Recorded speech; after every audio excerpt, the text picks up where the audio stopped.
Hello! పిల్లలు, పెద్దవాళ్ళని కూడా అందరిని కేకేయండి. వత్సాసురుడు కథ చెప్పుకున్నాం కదా! వత్సాసురుడనే రాక్షసుడిని ఈ కృష్ణుడు చంపడం విన్నాం కదా! ఇప్పుడు ఆ రాక్షసుడిని అలా చంపేసరికి ఈ గోపకులందరికీను ఎంతో ఆనందం కలిగింది. ఆ చచ్చిపడి ఉన్నాడు ఆ రాక్షసుడు.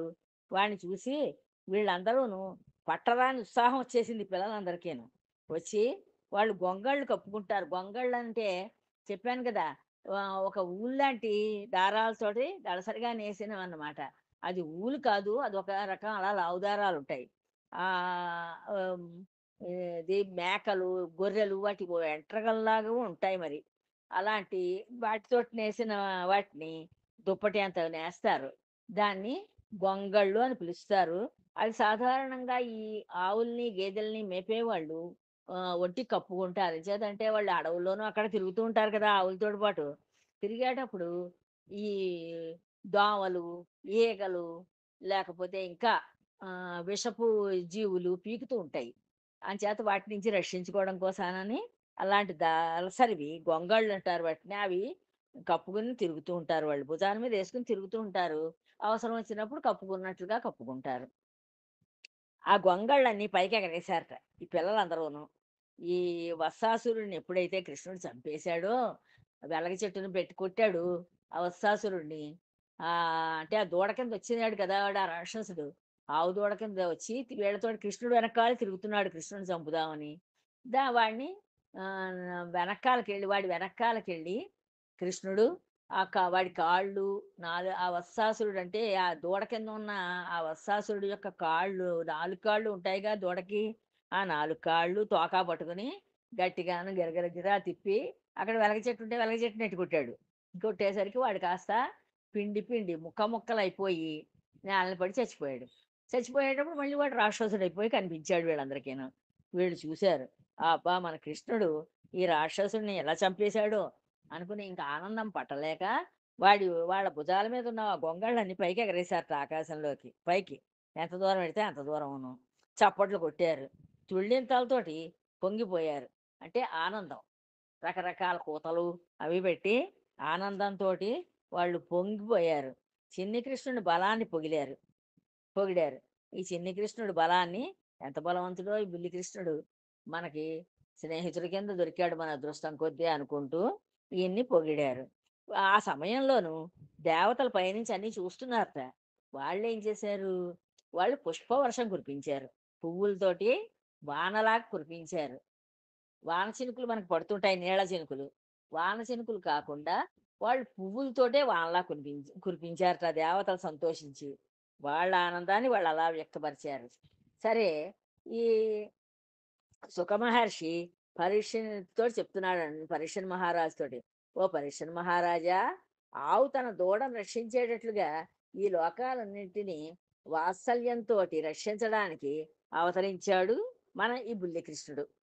భక్తులను కన్నబిడ్డల వలె కాపాడే కృష్ణుడు దూడలను మేపుతూ ఉండి కూడా దుర్మార్గుడైన రాక్షసుడిని వత్సాసురుడిని చంపేశాడు అని చెప్పాడనమాట పరీక్షన్ మహారాజుకి సుఖమహర్షి చెప్తున్నారు కదా కథలను నేను ఆయన చెప్పారనమాట అలాగా.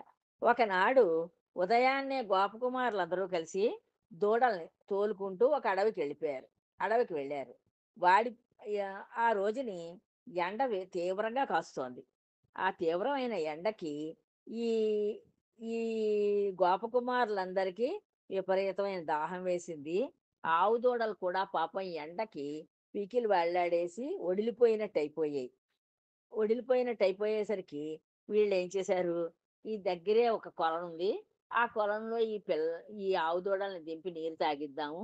మనం కూడా చక్కగా దోసెడతోటి నీళ్లు తీసుకొని తాగుదాము అని చెప్పి ఈ గోవత్సాలంటే ఆవులకు దూడలనమాట. ఆవు దూడలు. ఈ ఆవు దూడలనన్నిటి ఆ కొలంలోకి దింపి నీళ్ళు తా నీళ్ళు పో నీ వదిలేసారు. చక్కగా అవి నీళ్ళు తాగాయి పొట్ట నిండాను. వీళ్ళు కూడా దోసెడతోటి తీసుకుని వీళ్ళు కూడా కడుపు నిండా నీళ్లు తాగి మళ్ళీ ఇళ్ళకి బయలుదేరారు. వెనక్కి తిరిగి ఇళ్ళకి వెళ్ళిపోదాం ఇంకా అని చెప్పి ఇళ్ళకి బయలుదేరారు. బయలుదేరితే అలా తిరిగి వచ్చే సమయంలో ఏమైంది? పుణ్యమూర్తులైన ఆ బాలకులు ఒక మహాభయంకరమైన కొంగను చూశారు. వీళ్ళందరూ ఈ పిల్లలందరూ కూడా వాళ్ళక్కడ ఒక కొంగని చూశారు. ఒక కొంగ కనిపించింది. ఆ కొంగ మామూలుగా ఉంటే వాళ్ళంత పట్టించుకోరు. కానీ అది ఎంతుందిట, పూర్వం ఇంద్రుడు పర్వతాలన్నింటికి రెక్కలు కొట్టేశాడు. ఎందుకని? ఒక పర్వతం దానికి తోచినప్పుడు అది పైకి లేచేది. రెక్కలుండేవి. పక్షి రెక్కల్లాగా. అంటే ఆ పర్వతానికి తగిన పెద్ద పెద్ద రెక్కలుండేవి. పశువులకి ఎలా రెక్కలుంటాయో అలాంటి రెక్కలు, పెద్ద పెద్ద రెక్కలు ఆ పర్వతాలకుండేవి. అది ఆ పర్వతం పైకి లేచిపోయేది. పైకి లేచిపోయి గాలిలో ఎగిరి, ఎగిరి, ఎగిరి, ఎగిరి దానికి ఎక్కడ వాలాలంటే ఆ ఊడ మీద వాలిపోయేది. ఆ ఊడ మీద వాలిపోతే ఏమవుతుంది? అంత పర్వతం ఏకంగా ఉరిమి వాలితే ఊరుంటుందా మరి? ఊరంతా పచ్చడైపోయి నేలమట్టం అయిపోతూ ఉండేది. అప్పుడు ఈ దేవేంద్రుడిని ప్రార్థించారు అందరూ కలిసి. "ఓ దేవేంద్ర! మేము ఈ పర్వతం యొక్క బాధలు పడలేకుండా ఉన్నాం. ఈ పర్వతాలు ఇలా మమ్మల్ని నాశనం చేసేస్తున్నాయి. నువ్వు వచ్చి మమ్మల్ని రక్షించాలి" అంటే అప్పుడు ఆయన దగ్గర వజ్రాయుధం ఉంది. ఆ వజ్రాయుధాన్ని తీసుకొనొచ్చాడు దేవేంద్రుడు. వచ్చి ఆ పర్వతాలన్నింటి రెక్కలు కొట్టేశాడు. విరక్కొట్టేసి శుభ్రంగా మొదట్లోకి ఇంక రెక్కలు లేకుండా కొట్టేశాడు. దాంతోటి ఇంక పర్వతాలు కదలకుండా ఓ చోట పడున్నాయి అలాగా. లేపోతే పర్వతాలు పైకి ఎగురుతూ ఉండేవిట పూర్వకాలంలోన. అలాగా ఇక్కడ ఆ కొండ ఎంతుంటుందో అంతుందిట ఏకంగా ఈ కొంగ. ఆ కొంగను చూసారు ఈ పిల్లలందరూను. ఈ ముగ్గు బాలగోపాలుడు. చూసి వాళ్ళు ఆశ్చర్యపోయారట. "ఏమిటి ఇది కొండ శిఖరమా? లేపోతే కొంగ" అని చెప్పి చూసి చాలా ఆశ్చర్యం పోయారు, భయపడ్డారు. భయం వేసింది వాళ్ళకి పాపం. ఇంత కొంగుందేమిటి ఇది అని చెప్పి. తర్వాతేమో ఆహ్, ఆశ్చర్యపోయారు, భయపడ్డారు. దానికి పెద్ద పెద్ద కళ్ళు చేసుకొని కృష్ణుడినే చూస్తోందిటది. అది ఇంకెటూ చూడటం లేదుట. ఏ పని చేయటం లేదు. ఒక అక్కడ నీళ్ళ కొలంలో అది దిగిపోయి, అందులో నీళ్ళలో దిగి, అలా కృష్ణుడినే చూస్తూ, ఓ కొండ పడుందా ఇందులోని రెక్కలు తెగిపోయిన కొండ పడుందా అన్నట్లుగా అంత కొంగుందిట ఏకంగాను. అది ఈ కృష్ణుడిని చంపడానికి కృష్ణుడికేసే అలా చూస్తోందిట. చూస్తూ ఉంటే ఈ గోపకుమారులు ఆ దొంగ కొంగ యొక్క పొడవును చూస్తూ నిర్ఘాంతపోయి నిలబడిపోయారు. మనకు కూడా చూడండి, రోడ్డంపట వచ్చేటప్పుడు ఏదైనా వింత కనిపించిందనుకోండి, ఏం చేస్తాం మనం అలా చూస్తూ అక్కడ ఆగిపోతాం. ఇంక ముందుకు అడుగు పడదు. అదేమిటో తెలుసుకోవాలి. అది ఎందుకు అలా వింతగా ఉందో మనం అర్థం చేసుకునేదాకా మనకి కాలు ముందుకి నడవదు.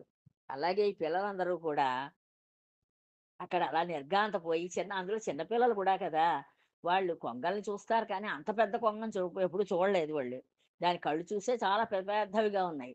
పైగా దాని చూపు చూస్తే కృష్ణుడి మీదే ఉంది. కృష్ణుడు ఎటెడితే అటే చూస్తోందది. అంచేత నిర్ఘాంతపోతూ అలా చూస్తూ ఉండిపోయారట ఈ బాలగోపాలురందరూ కూడాను. ఆ కొంగ అన్ని పనులు మానేసింది. ఏ పని చేయటం లేదు. అంటే కొంగలేం చేస్తుంటాయి నీళ్ళలో దిగినప్పుడు చేపల్ని వాటిని పట్టుకొని మింగుతూ ఉంటాయి. కానీ అది ఏం చేయటం లేదు. ఏకాగ్ర చిత్తంతోటి ఆ అడవిలోని కొలంలో మునిలాగా నిలబడింది. ఒక మునీశ్వరుడు నీళ్ళలో ఎలా నిలబడి ఉంటాడో అలా ఆ కొంగ ఆ నీళ్ళలో నిలబడింది. ఇంక ఏ విధమైన కోరికలు లేవు. దానికి ఏ కోరికలు లేవు. ఒక్క కృష్ణుడి పైనే దాని దృష్టి కేంద్రీకరించబడింది. ఒక్క కృష్ణుడినొక్కడినే అలా చూస్తూ, ఆ కృష్ణుడినే ఎల్లాగ చంపాలి అని అది చూస్తోంది. శత్రువైన శత్రువై కృష్ణుడిని చంపజూచిన ఆ ప్రయత్నంలో మహర్షులు చేయదగిన తపస్సు దానికి సిద్ధించింది. అది నీళ్ళలో దిగింది, నీళ్ళలో నిలబడి ఉంది. కృష్ణుడిని చంపుదామని కృష్ణుడికేసే చూస్తోంది.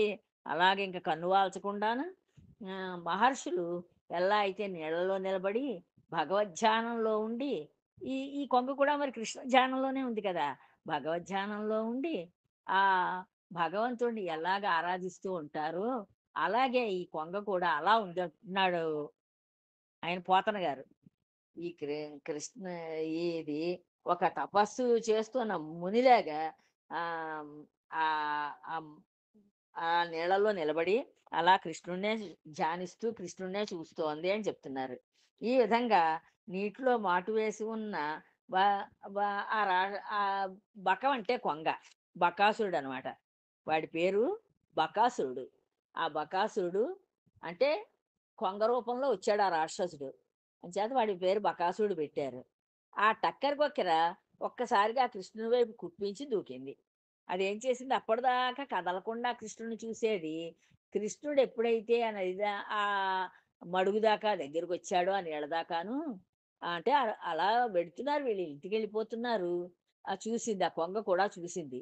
చూసి ఈ కృష్ణుడి మీదకి ఒక్కసారి కుప్పించి దూకింది. అంటే బాగా కాళ్ళు బలంగా చేసుకుని కాళ్ళని ఈ కృష్ణుడి మీదకొచ్చి దూకి కృష్ణుడి మీద పడింది. పడి ముక్కు విదిలించింది. దానికి అంత పెద్ద కొంగకి పెద్ద పెద్ద ముక్కులు కూడా ఉండుంటాయి. ఆ ముక్కు విదిలించిందోసారి పక్కకి. ఇలా విదిలించి రెక్కలు జల్లున విప్పింది. ఆ రెక్కలు 2 విప్పుకుంది. విప్పుకుని పాదాలు పైకి ఎత్తి ఆకాశంలోకి ఎగిరింది. ఈ పాదాలు 2 ముడిచేసుకునింగా పొట్ట దగ్గరికి ఆకాశంలోకి ఎగిరిందోసారి. ఎగిరి భయంకరంగా కూత పెడుతూ విజృంభించింది. భయంకరంగా అరుస్తోందది ఆ కొంగ. అరుస్తూ ఈ కృష్ణుడి మీదకి దూకింది కదా! దూకడం వల్ల ఈ కృష్ణుడి మీదకే విజృంభిస్తోందది. దాని రెక్కల గాలికి అక్కడ చెట్లు విరిగి కూలిపోయాయి. దాని రెక్కలు అల్లాడించినప్పుడు ఈ అక్కడ చెట్లున్నాయి బోలెడు అడవి కదా మరి. ఆ అడవిలో ఈ చెట్లన్నీ కూలిపోయి కింద పడిపోయాయిట. ఆ రెక్కల గాలి అంత గాలేసిందనమాట. అంత పెద్ద పక్షి ఎలా తయారయ్యాడు ఆ రాక్షసుడు. సరే చూద్దామని ఓర్పు వహించిన కృష్ణుడిని తన ముక్కుతో బకాసురుడు ఒడిసిపట్టి మింగివేశాడు. కృష్ణుడు ఇంకాను చూస్తున్నాడు. ఇదంతా ఏంటి? ఏం చేస్తాడు వీడు ఈ మాయగాడని చెప్పి చూస్తున్నాడు. చూస్తూ ఉండగానే ఈ బకాసురుడు ఏం చేశాడు? కృష్ణుడి దగ్గరికొచ్చేసి ముక్కుతోటి ఒడిసి పట్టాడు. ఇలాగ ముక్కు మరి 2 పక్షాలుగా ఉంటుంది గదా! పై దవడ, కింద దవడ, కింద దా ఆ 2 దవడలు నోరు తెరిచి ఈ కృష్ణుడిని పట్టేసుకున్నాడు. పట్టేసుకొని ఒడిసి పట్టి మింగేశాడు. గొంతుకులోకి వెళ్ళాడు ఈ కృష్ణుడు. వెళ్ళి ఇంక గొంతుకు దగ్గర ఆగిపోయాడు. ఇంక కిందకి దిగలేదు. అక్కడ ఆగిపోయి, "రాజా, పక్కపక్కనే ఉండే ఈ బ్రహ్మాండాలన్నింటినీ తనలో నుండి పుట్టిస్తూ, మళ్ళీ మింగివేస్తూ, ఆడిస్తూ ఉండే క్రీడామయుడైన కృష్ణుడు బకాసురుని చేత మింగుడు పడ్డాడు." ఆహా! మళ్ళీ ఆయనకి పరీక్షన్ మహారాజుకి చెప్తున్నారనమాట ఈ మహర్షి. సుఖ మహర్షి. "రాజా, పక్కపక్కనే ఉండే ఈ బ్రహ్మాండాలనన్నింటినీ తనలో నుంచి పుట్టిస్తూ ఉంటాడు. మళ్ళీ వాటిని మింగివేస్తూ, ఆడిస్తూ, లయం చేసేస్తూ ఉంటాడు. ఇలా క్రీడామయుడైన ఆ కృష్ణుడిని ఒక బకాసురుడు మింగేశాడు. చూసావా ఎంత ఆశ్చర్యంగా ఉందో! అయితే అన్నీ తెలిసే అలా మింగుడు పడ్డాడు ఆ దొంగ కృష్ణుడు. ఇది వాడేమో మింగేశానమ్మయ్య అనుకున్నాడు. నేను మింగేయగలిగాను ఈ కృష్ణుడిని, చంపేయచ్చును అనుకున్నాడు. కానీ ఈ కృష్ణుడికి అన్నీ తెలుసు. ఆయన భగవంతుడు కదా! తెలిసే ఆయన నోట్లోకి ఆ బకాసురుడి నోట్లోకి వెళ్ళాడు. మింగుడు పడినట్లుగా వెళ్ళాడు. గొంతుకు దగ్గర ఆగిపోయాడు ఇంక కిందకి దిగకుండాను. ఆ విధంగా రాక్షసుడు మింగివేశాడు. ఈ బలరాముడు మొదలైన గోపబాలురందరూను ఈ కృష్ణుడు కనిపించకపోవడంతోటి వాళ్ళందరూ ప్రాణం లేని అవయవాలు ఎలాగా వేళ్లాడిపోయి ఉంటాయో అలా అచేతనులై కదలలేక అలా కూలబడిపోయి కూర్చొని చూస్తున్నారు. ఏడి కృష్ణుడు లేడు మనలోను. మనమందరం ఉన్నాం కానీ కృష్ణ ఏడి, కృష్ణ ఏడి అని వెతుక్కుంటున్నారు పాపం ఆ పిల్లలందరూను. వెతుక్కుంటూ ఉంటే ఈ విధంగా మింగివేయబడిన కృష్ణుడు ఆ రాకాసి కొంగ గొంతును దాటి లోపలికి పోలేదు. ఆ రాకాసి కొంగ నోట్లో గొంతుకులో ఉండిపోయి ఆయనకి ఒక నిప్పు ముద్ద ఆ గొంతుకులో ఉంటే ఎంత బాధిస్తుందో కాలిపోతూ నోరంతాను. అలా ఒక నిప్పు ముద్దలా అయిపోయాడు ఈయన ఈ కృష్ణుడు. అయిపోయి ఆయన్ని బాధ పెట్టడం ప్రారంభించాడు ఆ బకాసురుణ్ణి ఆ గొంతుకులో ఉండి. దాంతోటి ఆయన భరించలేకపోయాడు. ఆ వేడి, ఆ కాలిపోతున్నాడు విపరీతంగా వేడిని పుట్టించేస్తున్నాడు ఈ కృష్ణుడు గొంతుకులో ఉండి. ఆ వేడికి తట్టుకోలేక ఆ బకాసురుడు మళ్ళీ ఈ కృష్ణుడిని నేల మీద ఉమ్మేశాడు. బయటికి ఉమ్మేసేసాడు. ఉమ్మేసేసరికి కన్ విజయం సాధించే ప్రయత్నంలో ఉన్నాడు ఈ బకాసురుడు. అప్పుడు ఆ టైంలో ఈయనేమో నిప్పు ముద్దలా అయిపోయాడు. అయిపోయి ఆహ్, ఆ అడ్డం పడేసరికి బాధ పెడుతుండేసరికి ఆ బకాసురుడిని ఆహ్, నేల మీదకు ఉమ్మేసేసాడు. ఎప్పుడైతే ఈయన్ని బయటికి కక్కేసాడో ఆ బకాసురుడు, ఆ కృష్ణుడు బయటపడడం చూసి లోకం అంతా సంతోషించింది. లోకం అంతా కూడా సంతోషపడింది. అందరూ కూడా సంతోషించారు. హమ్మయ్య! మళ్ళీ కృష్ణుడు బయటకొచ్చేసాడులే అని. మింగేశాడు, ఏమైపోయాడో అనుకుని భయపడ్డాము. పర్వాలేదులే మళ్ళీ కృష్ణుడు బతికి బయటపడి బయటకొచ్చేసాడు అని చెప్పి వీళ్ళందరూ సంతోషించారు. సంతోషిస్తున్న ఆ టైంలో ఈ కృష్ణుడు ఏం చేశాడు, ఆ రాక్షసి ముక్కులు 2 ముక్కులు పెద్ద పెద్ద ముక్కుంది కదా వాడికి. పై ముక్కు, కింద ముక్కు 2 భాగాలుగా ఉంటుందిగా. 2 భాగాలని 2 చేతులతోటి పట్టుకున్నాడు. పట్టుకొని మ మనం గడ్డి పరక చీల్చాలంటే ఎలా చీలుస్తాం? అంత సునాయాసంగా ఆయన భగవానుడు కనుక, అంత సునాయాసంగా ఆ బకాసురుడిని అంత పెద్ద బకాసురుడిని చీల్చి 2 ముక్కల కింద చేసి పారేశాడు. అంతే. వాడు మరి చచ్చిపోయేటప్పుడు మళ్ళీ ఓ పెద్ద రాక్షసుడయిపోయి చచ్చిపోయాడు. అలా బకాసురుడిని చంపగానే కృష్ణుడి పైన దేవతలు సంతోషంతోటి పూలవానలు కురిపించారు మళ్ళీను. ఈయన రాక్షసులను చంపుతూ ఉండడం, దేవతలు ఆనందిస్తూ వాళ్ళు ఆకాశంలోంచి పువ్వుల వర్షాలు కురిపిస్తూ ఉండడం. అలా కురిపించారు. ఆకాశంలో దుందుభులు మ్రోగాయిట. అంటే ఆ దేవతలు వాయించుకునే డ్రమ్స్ అన్నమాట. ఒక దుందుభులు అంటే అవి కూడా మన పెద్ద పెద్ద డ్రమ్ములవి వాయిస్తూ ఉంటారు చూడండి పెళ్ళిళ్ళకి వాటికిను. అలాగనమాట. అలా మోయించారు వాళ్ళు. ఆ దుందుభుల్ని మోగించారు ఆకాశంలోంచి. ప్రాణాలు రాగానే ఇంద్రియాలు కూడా ఎలా పం ప సచేతనంగా అవుతాయో, అలాగే బలరాముడు మొదలైన గోపకుమారులందరూ బతికామని సంతోషించారు. ఎప్పుడైతే కృష్ణుడొచ్చేసాడో బయటికి, హమ్మయ్య! మన కృష్ణుడు మనకు దక్కాడు అని చెప్పి వీళ్ళందరూ బతికి బయటపడ్డానురా బాబు అనుకుని సంతోషించారు. "బతికి వచ్చావా కృష్ణ" అంటూ అతన్ని కౌగిలించుకున్నారు. వీళ్ళందరూ ఒక్కొక్కళ్ళే వెడుతుండా, "హమ్మయ్య! వచ్చావురా కృష్ణ" అని చెప్పి అందరూ కూడా ఆ కృష్ణుడిని కేకలించుకుని వాళ్ళ సంతోషాన్ని వ్యక్తపరిచారు. అందరూ కలిసి మందలను మళ్ళించుకొని మళ్ళీ ఈ దూడలనన్నింటినీ ఇళ్ళకి మళ్ళించుకుని తోలుకుంటూ తమ ఇళ్ళకి చేరిపోయారు. చేరిపోయి ఈ బకాసుర వధ గురించి కథ అంతా వాళ్ళు చెప్పగా గోకులంలోని గోపికా గోపకులు వాళ్ళు నివ్వెరపోయి విన్నారట. అయ్య బాబోయ్! ఈ పిల్లాడేమిటి, ఈ చిన్న పిల్లాడు ఇలా ఈ రాక్షసుల్ని చంపడం ఏమిటి అని చెప్పి వాళ్ళు ఆ కథ విని నివ్వెరపోయారట, ఆశ్చర్యపోయారట. ఇంత చిన్న పిల్లాడు అంత పెద్ద బకాసురుడు వేషంలో ఉన్న ఆ రాక్షసుడిని చంపాడా అని చెప్పి. ఈ లేత పాపనికి ఆపదలపై ఆపదలు వచ్చినట్లే వచ్చి తొలగిపోతున్నాయి. ఈ చిన్న పిల్లాడికి ఆపద మీద ఒక ఆపద మీద ఒక ఆపద. ఓ రోజుకి ఒక ఆపద వస్తూ ఉన్నట్లుగా ఉంది. ఈయన దాన్ని జయిస్తున్నాడు. ఇదేమిటి బాబోయ్! అని చెప్పి అనుకున్నారట. ఆహ్, గోప గోపకులు, గోపికలును. పసివాడు కదా అని కృష్ణుడిపై విజృంభించిన దుర్మార్గులు ఎవరైనా సరే అగ్నిదేవునిలో పడిన మిడతల్లాగా భస్మైపోతారు అనుకున్నారట మళ్ళీను వాళ్ళు. ఆయన కృష్ణుడు ఏమిటనుకుంటున్నారు? ఆయన జోలికి కనుక వెడితే అగ్నిలో పడ్డ మిడతలు ఎలా మాడి బూడిదైపోతాయో, అలాగే వాళ్ళందరూ కూడా బూడిదైపోతారు అని చెప్పుకున్నారట. ఈ గో గోప గోప బాలురు గోపికలు, గోపులును అని పలికి మళ్ళీ ఇంకా చెప్పుకుంటున్నారు. ఆ బలరామకృష్ణులు గోపాల బాలురు దూడలను కాచే సమయంలో రకరకాల ఆటలు ఆడుకునేవాళ్ళు. వీళ్ళు ఈ బలరామకృష్ణులు ఇద్దరు అన్నా తమ్ముడు, గోపబాలురు వీళ్ళందరూ మళ్ళీ ఈ దూడల్ని కాసుకుని వె వెళ్ళే సమయాల్లోనూ రకరకాల ఆటలు ఆడుకుంటూ వెళ్ళేవారట. చిన్నపిల్లలు అలాగే ఆటలు ఆడుకుంటూ ఉంటారు కదా! సరదాగా కబుర్లు చెప్పుకుంటూ, నవ్వుకుంటూ, ఆటలాడుకుంటూ, గంతులేసుకుంటూ వెడతారు. మనం అందరం కోతులుట సముద్రానికి వారధి కట్టుదామా అంటూ కాలవకి ఎక్కడో కాలవ కనిపిస్తే దానికి అడ్డకట్ట అడ్డకట్ట కట్టేవారట.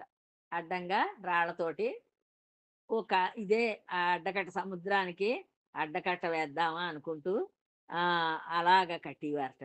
మనం మునులమట తపస్సు చేసుకుందామా మనందరం మునులం. మునులు కనుక మునులేం చేస్తారు? ముక్కు మూసి కూర్చొని తపస్సు చేసుకుంటారు. అంచేత మనందరం ఇక్కడ కూర్చొని తపస్సు చేసుకుందామా అనుకుంటుండేవారట ఈ పిల్లలు. అనుకుంటూ కళ్ళు మూసుకొని ము మునులు ఎలా కూర్చుంటారో అలా మౌనంగా కూర్చునేవారట. మనందరం గంధర్వ శ్రేష్ఠులమట. ఎవరు పాటలు పాడతారో అంటూ పాటలు పాడుతారు. మనందరం గంధర్వులు చక్కగా పాటలు పాడతారు. అంచేత మనందరం గంధర్వులమట. చక్కగా పాటలు పాడుకుందామా అని పాటలు పాడేవారట. మనం అందరం అప్సరసలమట. నాట్యం చేద్దామా అంటూ ఆడువారి వేషాలు వేసుకొని నాట్యాలు చేసేసేవారట. ఆడాళ్ళలాగా వాళ్ళ దగ్గర తువ్వాలో ఏదో ఉంటుంది కదా! ఆ తలకి చుట్టుకునేది. ఆ తువ్వాలుగా పమిట కింద వేసుకొని వాళ్ళు ఆడవాళ్ళలా వేషాలేసుకొని నాట్యాలు చేసేవారట. మేము దేవతలము, మీరు రాక్షసులును. సముద్రాన్ని మథించుదామా అని చెప్పి అనేవారట.